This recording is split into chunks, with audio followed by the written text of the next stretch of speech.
Looks like we have at least 10 out of 11, so I'm going to call the meeting to order. The first item on our agenda is reviewing and approving the minutes from the November 3rd, 2025 meeting. I think we can just do a voice vote for that, if no one has any comments. Motion to approve. Second. Thank you. All in favor of approving the minutes? Aye. Aye. Any opposed? Abstain. All right. 10 votes approving and 1 abstention. The minutes have been approved. So the next item on the agenda is discussing the roadmap document from the town manager. Do we need a motion to begin that discussion? Don't necessarily need one, Great. Then just dive in. hopefully everyone's had a chance to look at that document that was in our shared drive for meeting materials. And if anyone wants to open with any thoughts on it? You want me to provide an overview? Yeah, that would be great. Thank Thoughts behind it? you. Yes, please. So I'll start with a handout. So what I'm gonna pass out to the committee here is a document that's, I think there's 2 parts to it, or 2 timelines on it. I call it an operational organization chart that was laid out originally by Richard Carney in 1957, August 6, 1957. It's originally dated. So that's just about less than a month after he started as town manager. And what this document does is it takes the Town Manager Act as originally adopted in 1953, attempts, and I think it does a really good job, at laying out the functional responsibility of town officials, from voters, the moderator, elected bodies, the select board, and the town manager. This document itself was updated in October of 1996. So it's not the latest or most up-to-date functional representation of how the organization works. Because since 1996, you'll notice at the top, the town clerk is still showed as an elected position. But that was changed in, I think, 2006 to become appointed by the select board. So I know there's a lot of small handwritten text on this, but I just want to provide a little context because this provides a good operational overview. And I think will lend itself to the conversation that we want to start having and getting some feedback from the committee and working through about really understanding how we operate, what the current form of government provides, and before we really think about the pros and cons or what needs to change, et cetera. So turning to the document that was shared with you in your drives, which I call a potential roadmap for accomplishing the committee's charge. It's just an idea of trying to take the charge that the select board set forth for the committee and putting some structure around it, making a few suggestions about how you may want to proceed with the work that you're responsible for doing, and identifying some things that you may want to think about having someone come in and talk to you about, or documents that you may want to review, and just trying to take, one bite out of the elephant at a time, because it's a large body of work and it's pretty complicated. And I started with the functional work chart just to kind of lay that out with a number of moving parts and pieces. And of course, things have evolved, as I said, even since 1996 and the last update of this document, not just with the town clerk, but in how we do business and carry out some of the responsibilities associated with these positions. So the memo itself, of course, has 6 suggested areas. And it's really looking at the charge and trying to tease out some interim steps that the committee may think about when you go about your work. I don't want to dwell on or go through the document itself. It's hopefully a conversation starter that the committee can work from and refer back to and make adjustments over time. But I think first and foremost, it'd be really important to think about how you want to lay out your work and what principles you'll rely upon when you go out and do your work. And then what knowledge and understanding do you need before you start to do the analysis? What would you like to understand better about how we conduct business today? And who would you like to hear from? And then how will you make those decisions? So that's a high-level overview, and happy to dive in on it and think about how the committee may do their work as you move forward.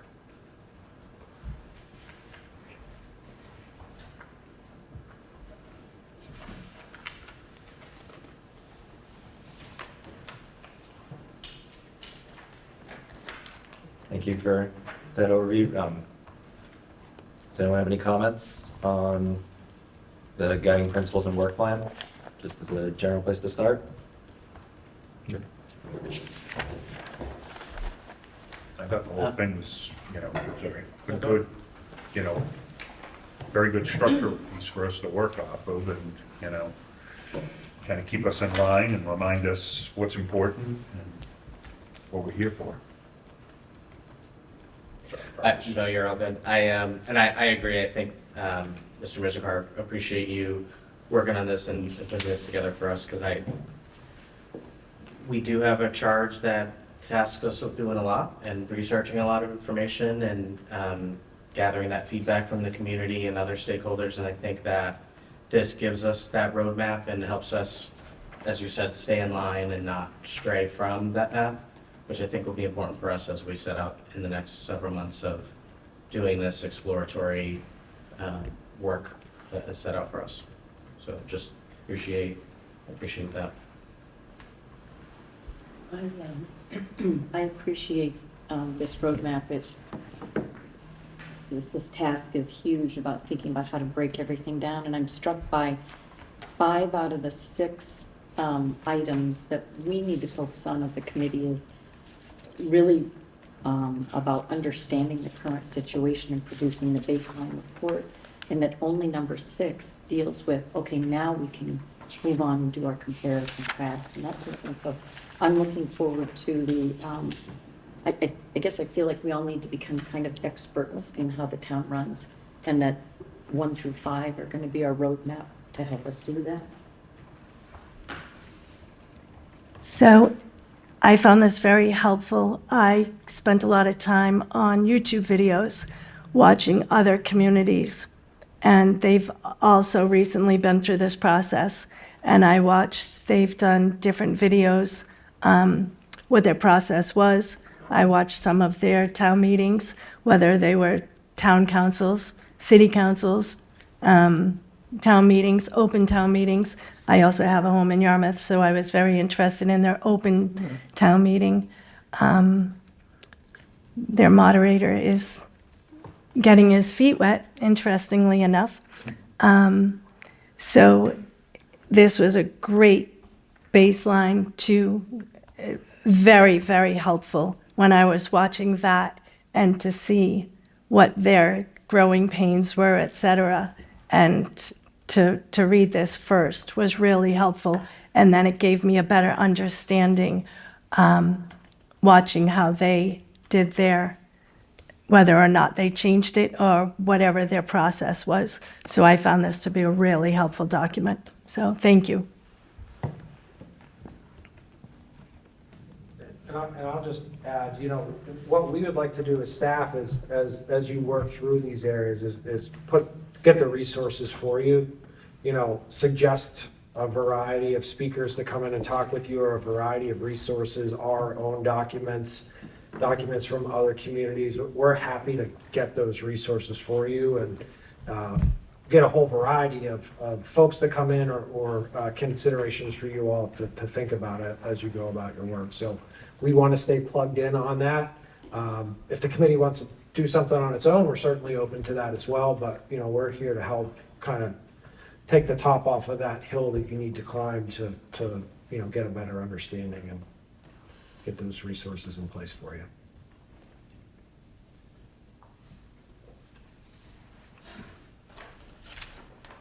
And I'll just add one more. I think that what's also great about this is that it breaks it down very high level, but once we actually do the work within each of these sections, we can expand upon what, the bullet points are suggesting to us and really get that feedback from the community or, because I think we all want to make sure that we're capturing casting as wide a net as possible to capture folks who are regularly engaged with our local government and those who may not be fully engaged so that we can work through the work that we have to do and make the recommendations at the end of this process to help maybe capture those people and bring them into the fold.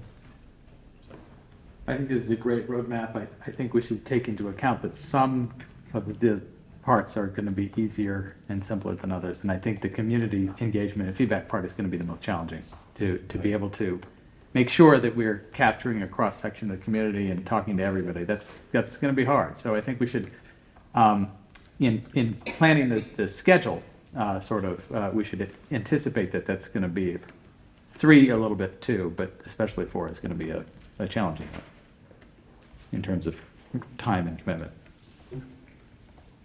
I just had a question. So I'm assuming that when we have these community engagements, we're going to be presenting how things actually do currently work first, right? Because I think that's important.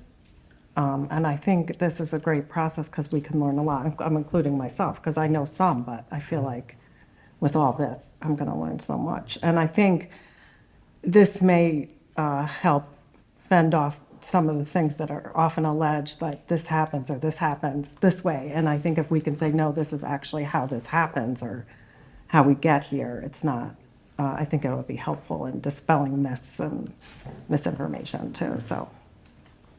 Mythbusters.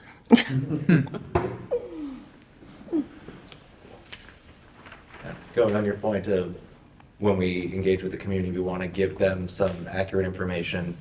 To me, that speaks to, we should focus on doing some of that research first, especially in the winter months when there aren't as many activities that people are already gathering in the community. So that way, come spring, come summer, when there's already food trucks, when there are already events at the park, that's when we can start doing that community outreach.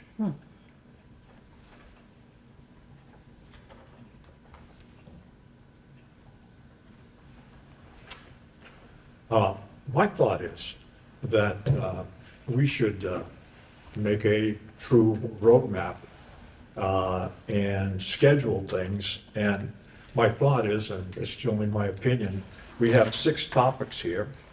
We could say we're going to spend 2 meetings or 2 months on each, which would bring us up to 12 months. And the idea is to be complete within 18 months, but that would give us a lot of time to do extra things.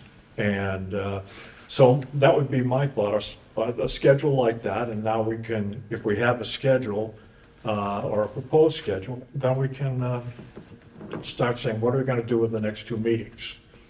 So just some Did we thoughts on get that. clarification on the time frame? I remember someone had asked last to find out if there was 18 months from when it was announced or 18 months from when we formed or.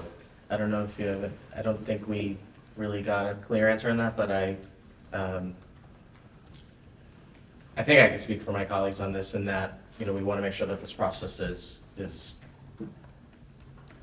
that we're hitting all the, Vetted properly. exactly, vetted properly and making sure we're meeting all the steps. And it's a big endeavor that we set out when we made the committee. And so I'm sure that they would be open to maybe revisiting that timeline to clarify that. Great. So, and I'm happy to bring that up. That's what I would just make sure that we Yeah, can yeah. And be in line. I would think that if the committee built some comfort around the roadmap and, to John's comment, if you think about laying that timeline out, taking that back to the board and saying, this is how we envision doing our work and this is the parameters or the months where we think we'd be able to provide this report to you, I think that would provide them with some good insight on the value of when the clock should have started Right. versus when it did.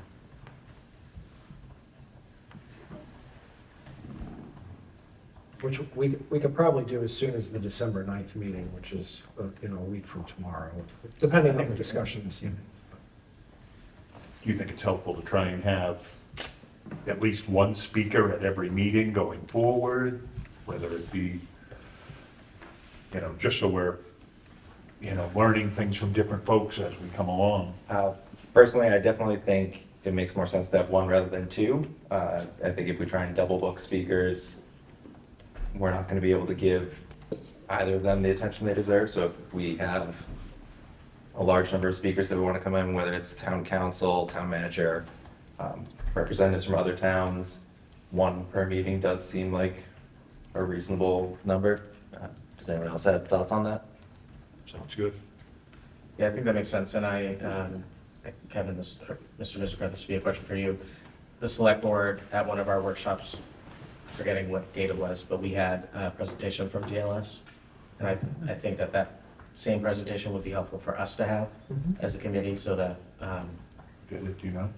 I don't remember it was two women, Oh, I don't remember their names, but- From Zach's group, Can you clarify DLS stands where I for? work for, Division of Local Services. Thank you.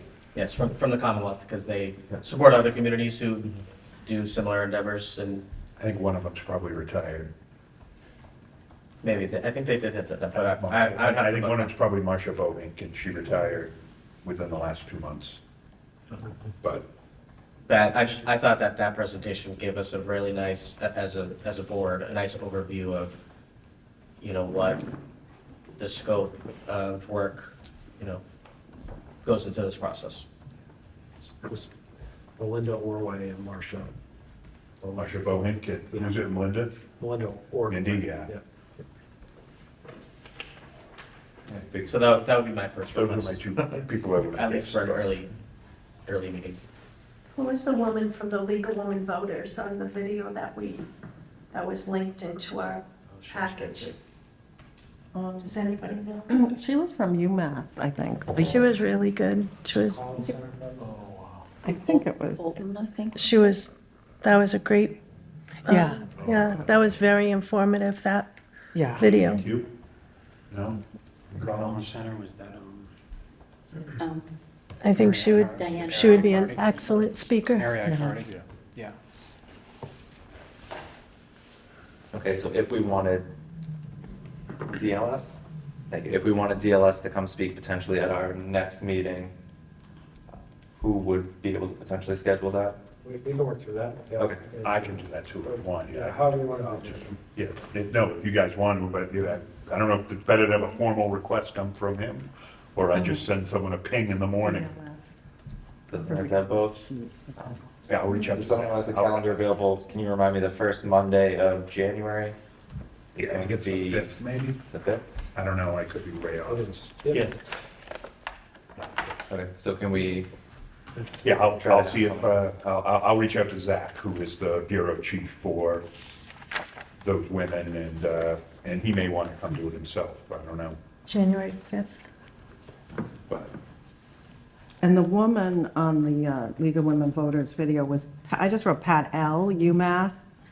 So, I don't know. if that helps. But I could, I think that was that the town of Bolton? no, she was a former Reading town meeting member, but she was the one that did the slide, gave all Oh, she the, works for the Collins Center. Yeah. And she advises on these types of matters. yeah. She was really good.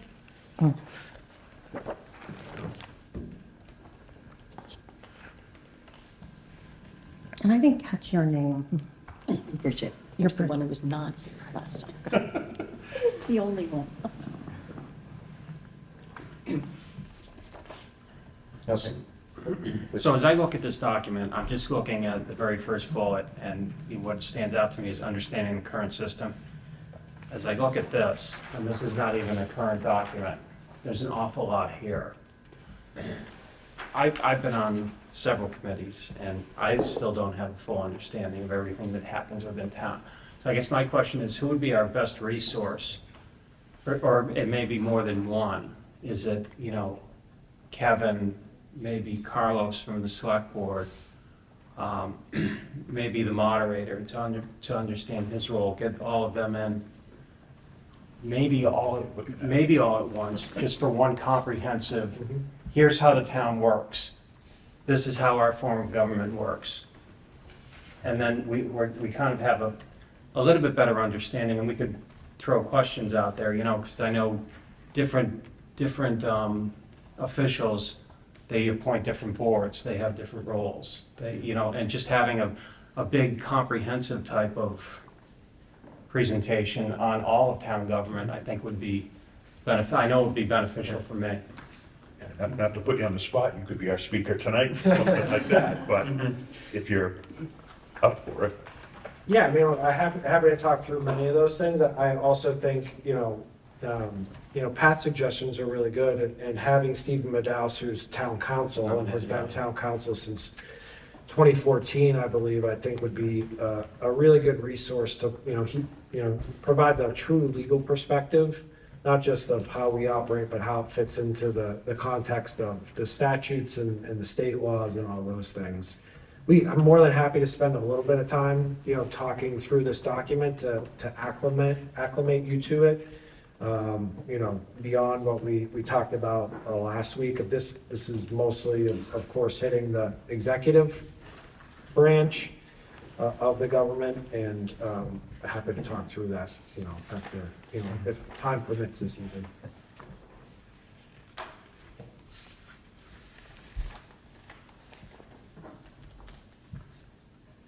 Going back to this, or effectively this org chart you have from 57 and then updated in 96, is there a digital version, both in the sense of looking at this exact thing on a computer, but more a modern way to interact with it, or would that be something potentially we would want to produce?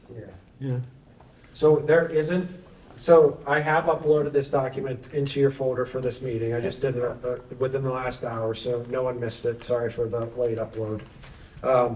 There isn't, so we have a massive position by position org chart that we use internally. It's in a software system that is probably hard to share with a lot of people. It's called Miro.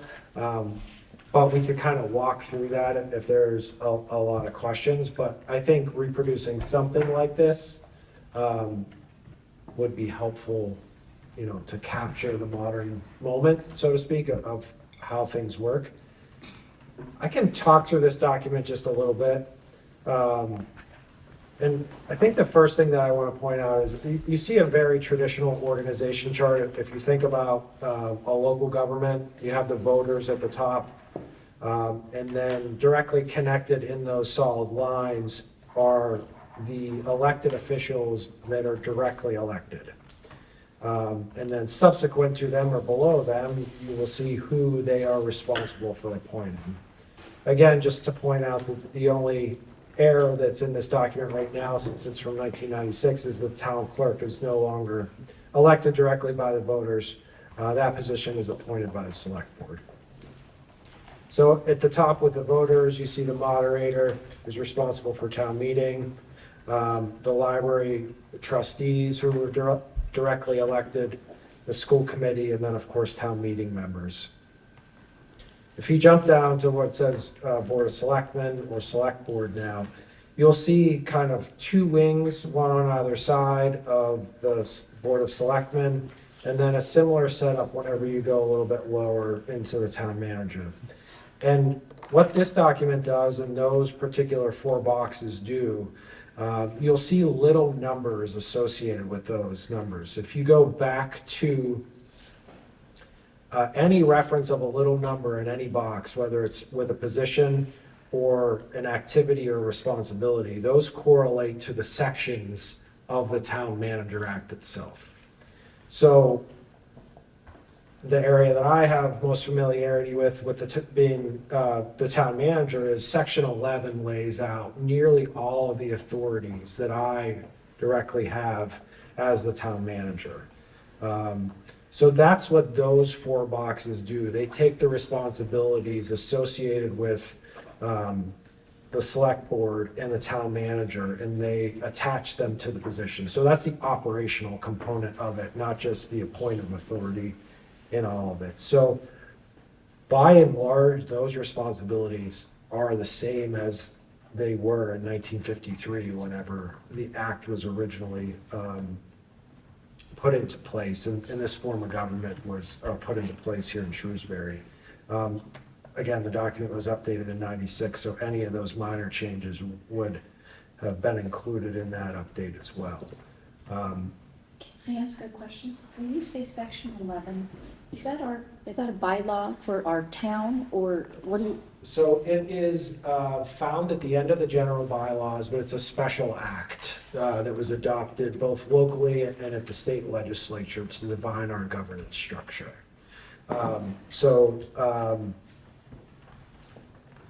It's our charter, but it was adopted before charters were put in place or home rule options were given to municipalities in Massachusetts. So it's a piece of special legislation that defines how we govern ourselves. I seem to remember years ago when the DPW was being established, as part of the discussion for organizing the departments that are now inside the DPW, they separately reported directly to the manager. I remember at that point, and this was around the time you joined us as manager, your predecessor created either he created an org chart itself, or maybe just a subsection of the org chart to kind of explain how the DPW would come together. Now, I don't know if I'm dating myself with these, because unfortunately I can't pull this out of my head from when this came up, but I remember as a town meeting member sitting there and seeing the slides saying, hey, this is how we're going to reorganize it. And I believe that he showed us the whole town, kind of an updated version of this. And I don't know what year that was, and I'm sorry. Yeah, so we created the DPW in 2018, so that was shortly after I arrived. And yes, we have traditional org charts that are updated. We just don't have an org chart like this that also has these operational features associated with them. But we can share the current kind of simple org chart.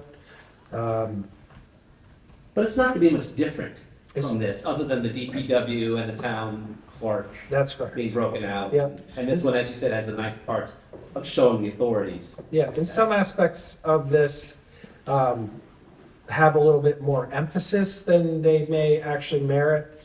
So one thing that comes to mind whenever I look at the org chart, like the tree warden is a separate call out. Now, that's not to say that the responsibilities of the tree warden aren't important, but you'll find that, that's not a standalone prominent position that we have in town. We do have a tree warden, but it's a duty that's assigned normally to a staff member holding a separate title. Right now, our conservation agent holds that title, but it is a responsibility in the general laws for the town to have one. So just have to be understanding that, sometimes the positions that are laid out here may not be a whole department or a whole function within the town, but they're called out for other purposes within the general laws. We will provide that. And that also reminds me, we did an organizational assessment in 2018. We had a third-party consultant come in and kind of analyze the organization, which we can provide this committee. It provided some insight, and the DLS actually did a study for the town in 2015 that looked at the financial aspects of how we operate and made some suggestions at that point in time, which we've implemented as well, and we can provide that as background materials. Kevin, is there a report from the original form of government study committee that we There, can yeah, also look at? there is. So we can pull that from the 1951 and 52 town meeting books, as they made their presentations to town meeting to move things forward. Yeah, I No feel like, video, right? no video? I Yeah. feel like that would be helpful for us to look at, though, Yeah. to just Yeah. understand why it is that we have form of government that we currently do, and I'm sure that they made, they had rationales for why different things were appointed by different bodies or whatever, so I think that that would be a good foundational document as well.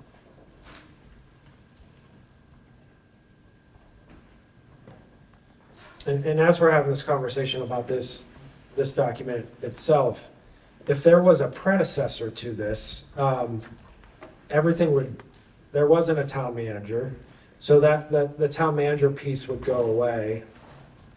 Many things would kind of slide up, a few more things would be directly elected. Many more responsibilities would fall to the select board, which was 3 members at that time, including the appointment of all operational components of the town. So going back to the why, as the town grew and operations became more complex, and as I recall it, they had a budget of $1 million, as I mentioned last time. They wanted to centralize for efficiency and economy purposes the day-to-day operations, and remove that obligation from 3 volunteer elected select board members who also had, other jobs at the time and weren't just focused on running the operations of the government. I don't know if you know the answer to this, but I would assume that like with the tree warden situation, that in 1957 or whatever, several of these positions and things were, it was one person wearing Absolutely. 10 different hats here. Yep. And, I know that going even back to when I first started 30-something years ago in municipal government, while these all responsibilities may have existed, there was, the town manager did several of those things. And, there's certain positions that, have to be defined by law, can't be the same person. But many of them are often, or were often, the specialization has become a more modern thing in the last, 30, 40 years.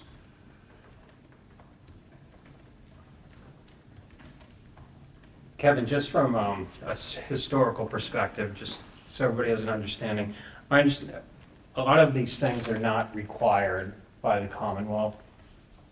That's my understanding anyway. Could you review exactly what it is the town must provide to the citizens? Services? Yeah,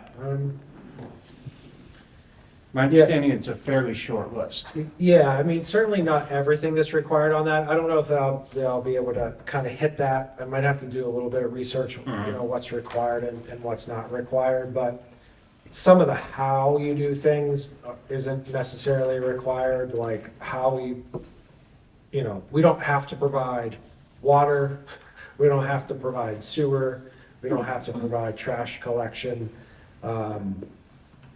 So those are a couple things that fall into, broadening of municipal services And over there's several time. towns that don't, Right. still, Yeah. I think you have to have the animal control also.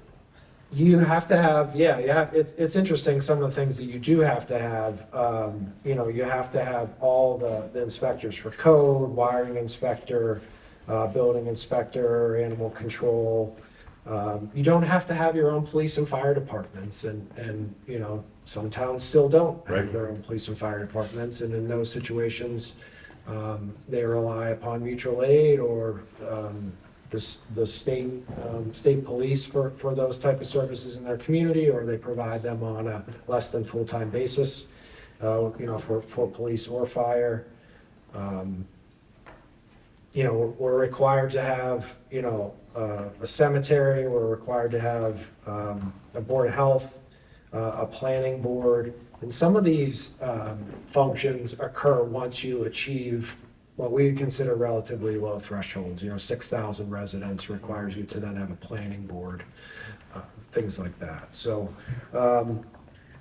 Are those requirements coming from the Town Manager Act of 1953 or general laws from Massachusetts? a little bit of both. Combination. Okay. Yeah, a little bit of both. And some of it's just kind of self-selection, right? If you're gonna, this kind of codifies and documents, what was known at the time. Since we've had, Selco's been in operation since the early 1900s. So who's gonna appoint that commission and why? They were formally elected, they were changed to appointed positions. things like that. So this is kind of, in some ways, a snapshot and acknowledgement of what's required for the general laws. And education is another one, obviously a big one that we have to provide. Yes, some level, Right. some way, somehow.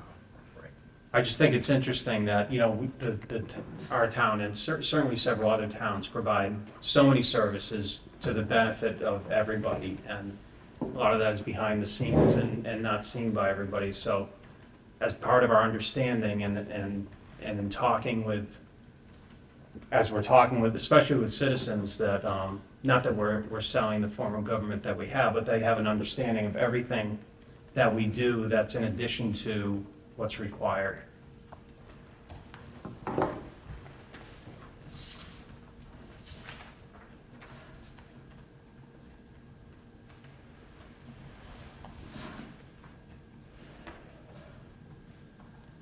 Hopefully there are no defund the police people out there.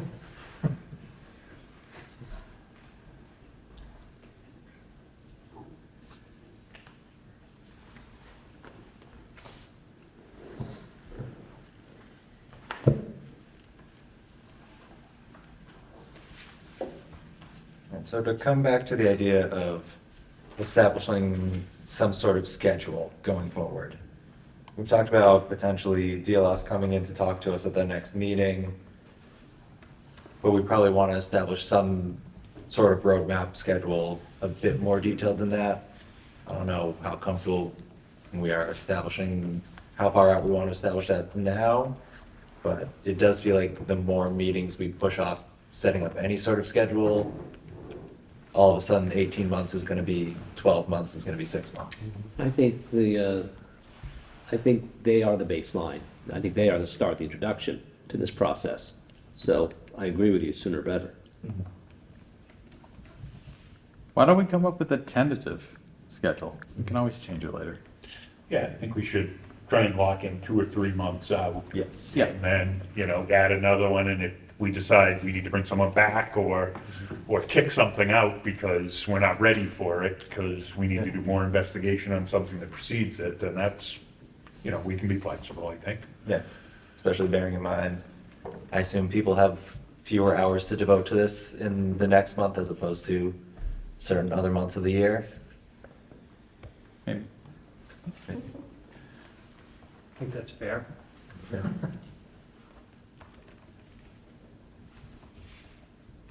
I think if the committee wanted, you know, you should have DLS in as kind of the first, they'll provide a little broader overview and context, and then if you want town council and I to prepare something for your February meeting and kind of bring it a little closer to home, and then we can assess where we are in knowledge and understanding and what additional information that you want about Shrewsbury and what additional information you want about, you know, something a little broader that, you know, DLS may pique your interest on. We can certainly work on that and figure out March, you know, at that point in time, you know, something like that. Sounds reasonable to me. Yeah, I think we should think about what we want that's external to the town. Those will be the harder ones to get, I think, you know, what kind of people we want to hear from. Whether it be town managers in town council form of governments, or mayors, or something like that.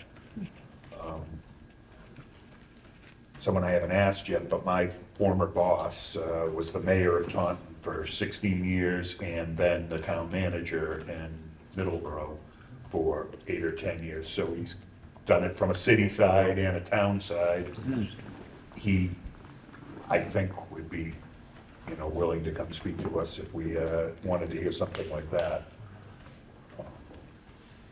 And at the state level, through the Massachusetts Municipal Association, you know, mayors, select boards, managers, city solicitors or council, they all have professional associations, and most of those professional associations have particular members within it that do this type of work and come out and talk to groups like you, like the Town Managers Association, which I'm a part of, Keith's a part of, has a form of government study subcommittee to be able to, you know, help advise cities and towns when going through processes like these.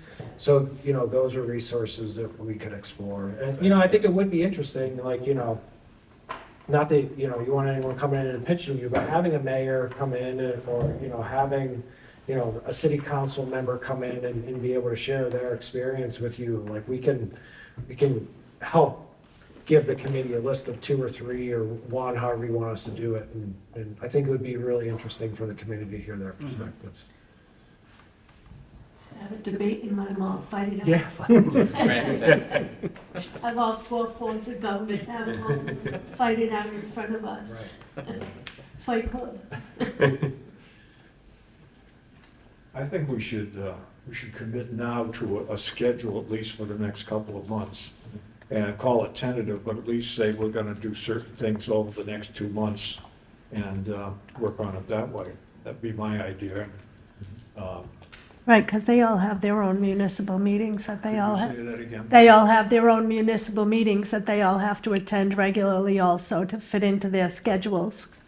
So if we're bringing in different, Yes, city managers and yeah, the external, You know, we're gonna be. they all difficult have their to own deal meetings with. that they're at, like Kevin, 5 nights a week. We have to borrow them in advance. So we have to plan Are it you ahead of talking time. Specifically about people coming into this meeting or the additional work I- towards I'm- actually producing I'm something? not talking about picking speakers for the next 2 times. I think we should, I made the suggestion that we have, 2 months on each of these topics. I think we should have an outline of what we're going to do to start moving forward. Because we really haven't, this is our second meeting, but we really haven't started doing anything. We're just getting our feet wet. So that would be my thought. And then we'll worry about Doing something. finding people who could come in and talk to us on Mondays. Right. That would be my proposal. I mean, I hear what you're saying, but because we're like, I feel like there's so much information that we're consuming. I don't know if that's gonna continue, that we're gonna be given a lot of information in these Google Docs, but Yeah, I think we don't want to spend too much time on acquiring the baseline knowledge. That's baseline. So not that I know everything about local government, I certainly don't, and I know we all have a lot to learn, but I don't want to, these steps 3 and 4 are going to take a lot more work and time. I think a couple meetings for the baseline legal instructional knowledge makes sense, but after that, I think we should try to be moving on. Get up to our elbows. Yeah. Yeah. I remain focused on understanding the current system and making sure that, I feel like we have a responsibility to be experts in that, because we then have to, in these later phases, communicate that to the rest of the town. So I just want to make sure I really do understand how our town works. Well, I appreciate that, but I do think that, for the number 4, gather stakeholder and community perspectives. I see that as less, we're telling people how things work, and more, we're asking them how things work from their perspective, And how do they want them to work? Yeah, how do they want them? Like, what do you like about the current situation? What don't you like? So I do think we've got to establish our own knowledge, but that's going to take a long time, talking to all the stakeholders. So I think we should plan for that to take time, and that means there's only so much time we can spend educating ourselves. We can do that independently as well. Yeah, there's docs in the Google Drive, there's lots of research we can all do. Watching meetings. Watching meetings on YouTube, that's great. I mean, I think we should schedule a couple speakers. I'm worried that we're gonna, April has rolled around and now it's like, let's get to number 3 on the, I don't think that'll be good. Yeah, we need to start the engagement at some point, probably in the spring, Yeah. early spring or something. Yeah. And, figure out how we're gonna do that, and if we do it, shifts of 3 of us here and 3 of us there, and, I don't know how we do that, but that's what we need to figure out. Yeah, and the next agenda item is talking about the subcommittees, and so I think a lot of the work in this roadmap document can be done in those subcommittee settings too, just to help build our understanding of where we're at. And I hear, Bridget, your point. I think it is, of course, very important for us to be experts on our current form of government and to talk about that in our meetings so that folks at home who are watching on SMC or, when we go out and do the community feedback sessions can understand and appreciate what it is that we have currently and then offer and solicit their feedback for improvements. So I do hear that point. But I agree with you that I think that the community engagement piece is going to be the most extensive, time-consuming piece of this. And in my mind, actually, probably one of the most important pieces that we do. That's probably the most The most important piece, important, and also the most time consuming, Yeah. To what both of you were saying.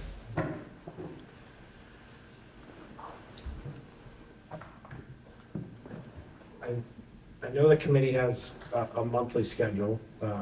We could try to fast forward some of the knowledge to you, and if you were interested in meeting a couple times in January or something like that, we could look at the schedules again tonight and try to get DLS and then, have the town council / town manager presentation or some other presentation before the end of January also. I agree, some of this is gonna take a little bit more time. Number 3, I think, is making this a little bit better than it is and more modern, and we don't have to get down into the minutia. It's the committee's decision, but I don't think you need to get down into the minutia of the budget and capital planning process. I think we wanna document how these core functional areas, these boxes on this current sheet of paper, participate in those processes, so, we can figure out a way to lay that out, And discuss them. Kevin, part of number 3, specifically developing the roadmap, that kind of goes into understanding the current system. I think as we work through that process, it's gonna help us understand the current system better. So while it's broken out into 6 pieces, I think some of them are gonna be meshed together a little bit as we get into the work. So if that's something that you want us to do, maybe before we adjourn for the evening, we can try to find one other day in January to see if we can get another speaker in to engage. Yeah, my one concern with knowing who the people are that we might be bringing in is the January 5th. We still may be floating into some people at time on, that are off at that point. So we may need to think about being flexible on that date with, if we're going for an outside speaker. Understood. I know if we're thinking about somebody from the Collins Center, if the first person is not available, I'm pretty sure Mary Accardi can be made available. She's local, she's a neighbor of mine, she's a friend.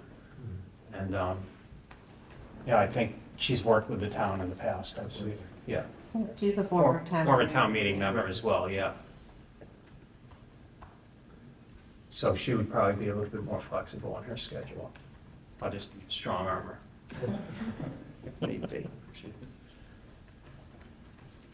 So I think 2 meetings in January, probably in February too, and kind of compress that information gathering and understanding is probably a good idea. We just might have a little scheduling problem. I'm looking at the calendar right now. In January, there are 4 Mondays. The first one will be the 5th. It's our currently scheduled one. 2 weeks later is a holiday. So I presume we wouldn't be meeting that day. So then we'd be doing 2 weeks in a row at the beginning of the month, 2 weeks in a row at the end, which is fine. Just we'd have to look into that. We could come off Monday, couldn't we? Yeah. Could, if we needed. Yeah, we just have to make a little exception there, and that's Yep. fine. Right. That's the point of our schedule. We talked about it We in our last want, meeting. because then budget hearings start in February, correct, Kevin? March. March, okay. Oh, showing my age. That's not how I took it. I used to be in February.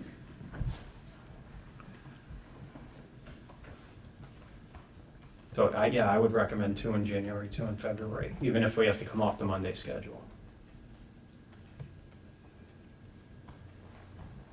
I agree, and I think it would take the pressure off a little bit, feeling like we have to get going, because we have a couple meetings scheduled for 2 months in a row. Do we want to suggest those dates now? Then Yeah. Do it. I'm looking at January the 20th, which is a Tuesday? Or is that out with the select board? It's not a select board meeting. It's not? Okay.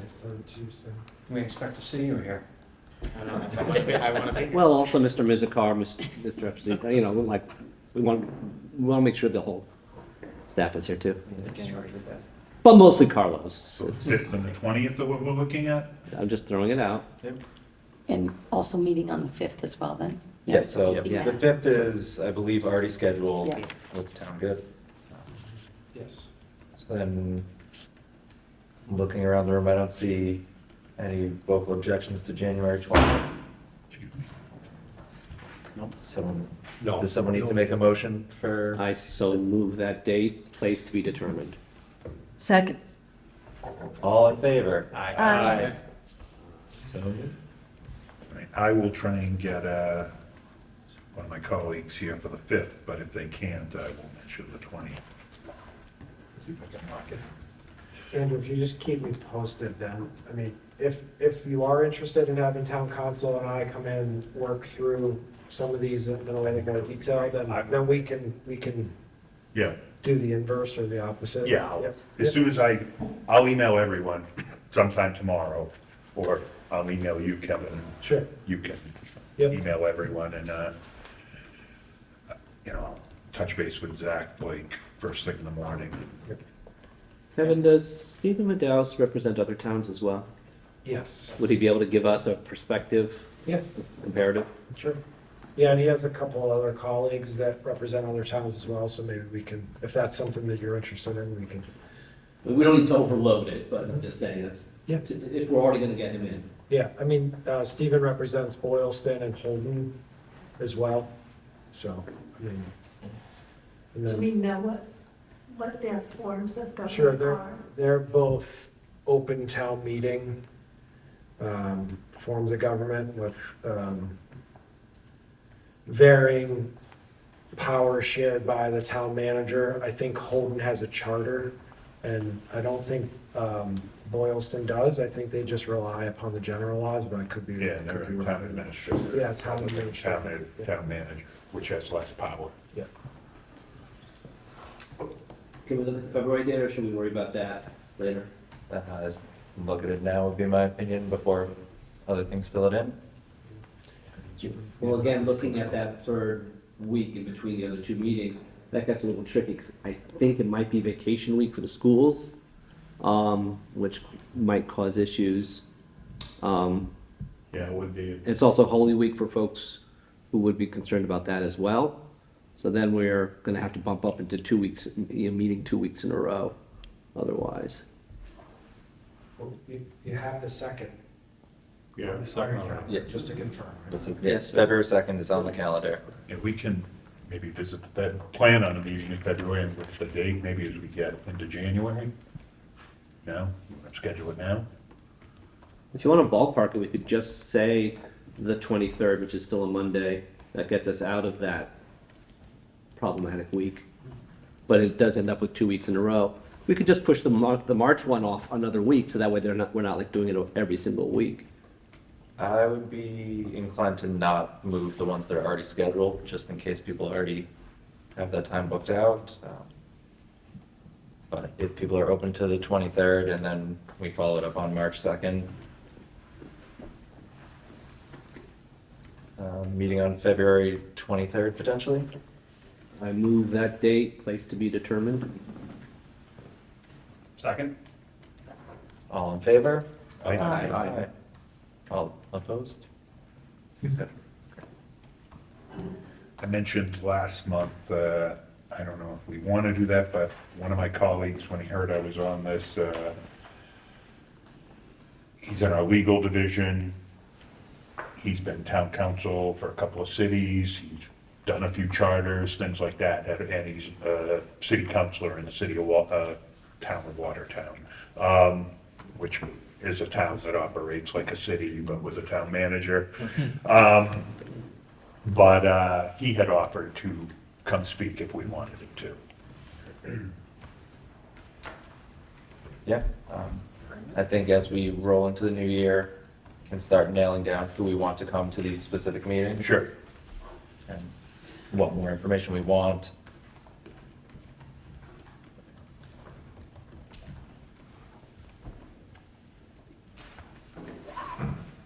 So there was some discussion of scheduling what tangible things we're going to accomplish coming up.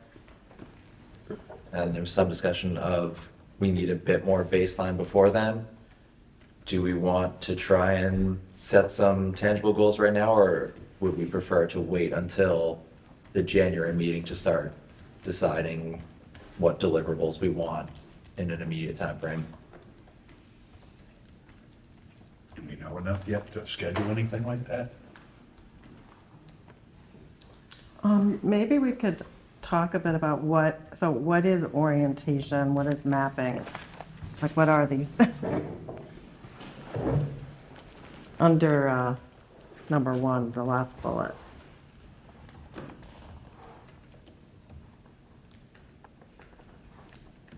Well, most of those, you know, orientation is just building your knowledge, then number 3 would be the mapping.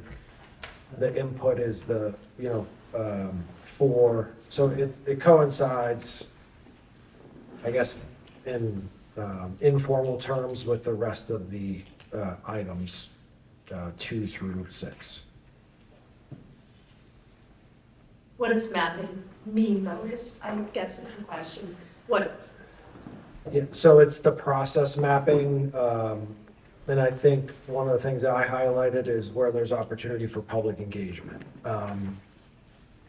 Whether we get public engagement or not, we actually have a very open budget process in town through the finance committee when they hold their public hearing on, you know, have each department come in. So it's really, you know, how do we do the core functions of government and planning? How do we build the operating budget? How do we build the capital budget? How do we warrant development in the sense of how do we build the agenda for the legislative body or town meeting? Like, what are those processes and who does what in each one of them?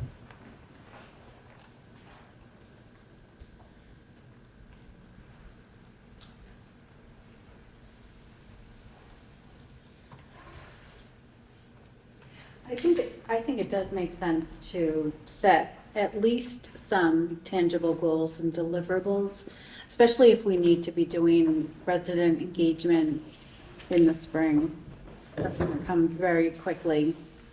And just judging by the Facebook conversations, it's going to be a very challenging topic.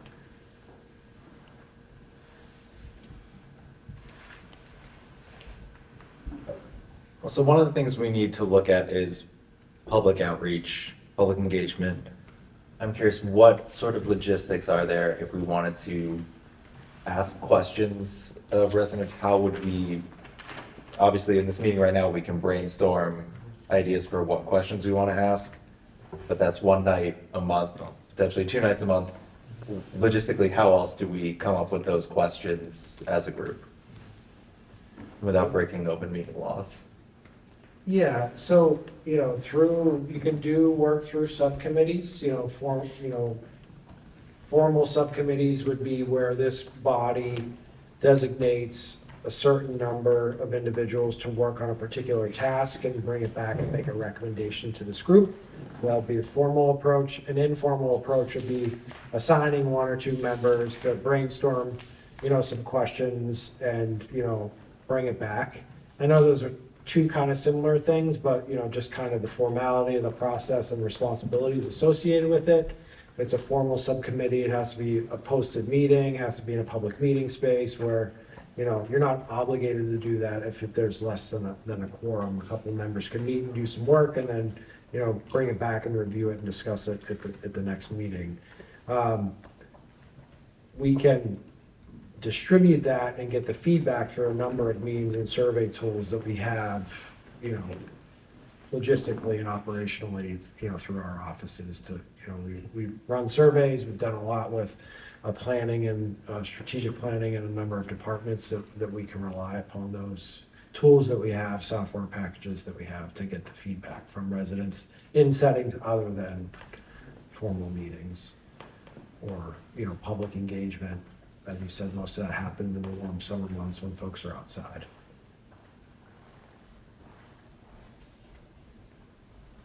Based on that, do people have opinions on ad hoc groups of, I guess it would be 5 or fewer to avoid quorum as opposed to full subcommittees?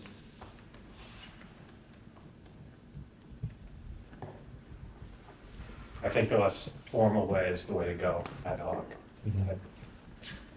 You know, because then you could have more, you could have several, like if you, you know, if John seems to have a passion for developing goals. If he had 2 or 3 people develop goals and how things look going forward at the next meeting, we have somebody else. What are the questions that we're gonna ask of the town if we're gonna do that in form of a survey? You know, those types of small groups could get together, come back, bring recommendations back for the next meeting, or the meeting in February, whenever that would be. And then then everybody can vote on those, as opposed to, you've got 10, 11, 12 people throwing ideas out there, and you never get to a final objective. That's just my thought on it. How many of us can get together without being breaking open meeting laws? Less than a quorum, so it has to be 5 or less. Okay. And I would think that you probably want to do it, you know, in smaller groups like 3, and it's really about just kind of doing the homework, doing the brainstorming, bringing it back, making a presentation, and then taking a vote and setting the parameters here at the public session, just kind of speeding up that work that you do between the meetings. I'm inclined to agree that the less formal, the easier it is to coordinate. Agreed. I mean, I had mentioned at the last meeting, doing some sort of online survey. I'd be happy to work with, let's say, Carlos, on developing those types of questions that we can bring back to the next meeting. Maybe it's a poll. What would you say for a poll? 10 questions? Yeah, I mean, yeah, how and where and why you want to ask the questions, but yeah, I mean, I think a shorter survey, no more than 10 or 12 questions would be the most effective way to roll those out. And if anybody would like to join us on that, I think that would, you know, if you're willing to do it, if you want to do that as well. No takers. Second's me and you. Great. So we can schedule something after this meeting for a get-together. I don't think it would take, I don't think it would be too long. Yeah. I think what would be helpful, we can talk about it more, but is just looking at what other communities did when they had their outreach. Just what, I'm sure there's surveys out there that probably. Are there any other ad hoc committees or ad hoc groups that anyone already has in their head that they want to bring forward right now? Or Carlos was about to say something before I cut him off? I was just gonna say that I think we know this, it's implied, but, you know, we're talking about a survey that we might do right now in the beginning, but there's gonna be other ways for folks to get engaged in. You know, again, going back to making sure that we're casting as wide a net as possible. I'm thinking about doing like, even if some of us are comfortable going into certain businesses and asking if we can leave something at the front of their store or on a bulletin board if they have it, markets, or, you know, places where people gather, so that we can, again, capture those folks who may not be following our town Facebook page or not tuned into our meetings, whatever it is. So I think, again, that's implied. But.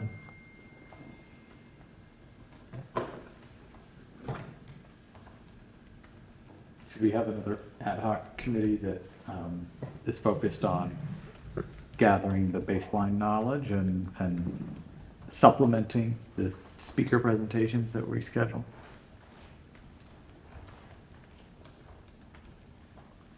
Sounds good to me.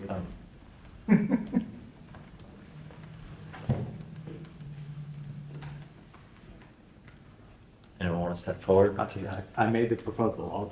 I'll be involved in that. I'd be happy to do that as well. Okay. I'm really loving this whole If you research. need a third, I can be on it, but I'm happy Makes with that. sense. Oh, okay, yeah, sure. Why don't we do 4 of us then?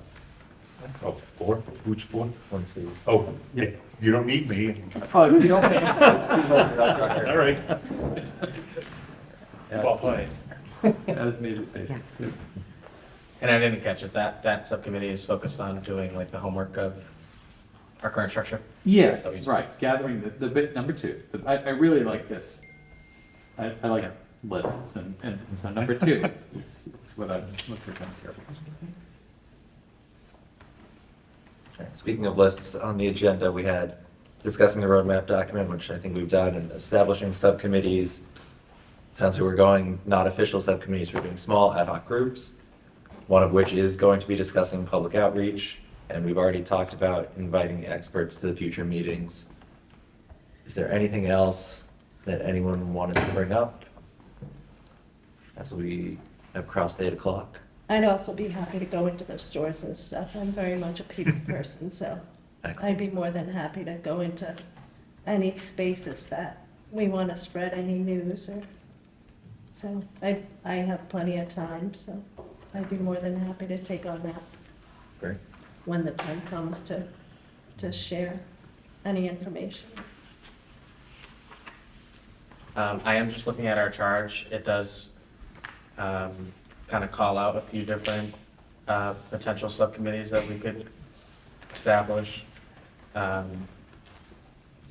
It seems like maybe some of them can be bundled together, like legislative and representative structures and executive leadership and administration. I think that speaks to, our current structure, public engagement. And then comparative research on peer communities. So I don't know if that should be a separate group of folks that are doing that work, or maybe we want to take some more time to figure out what we're doing and then work on that later. Yeah, I think establishing a baseline of what we have before we try to look at what we're comparing against, That makes sense. makes sense to me, unless anyone says otherwise. Okay. I'll give them that. I would entertain a motion to adjourn so that these ad hoc groups can discuss scheduling on their own. So to adjourn. Second. Second. All in favor? Aye. All opposed? Has anyone ever opposed an adjournment?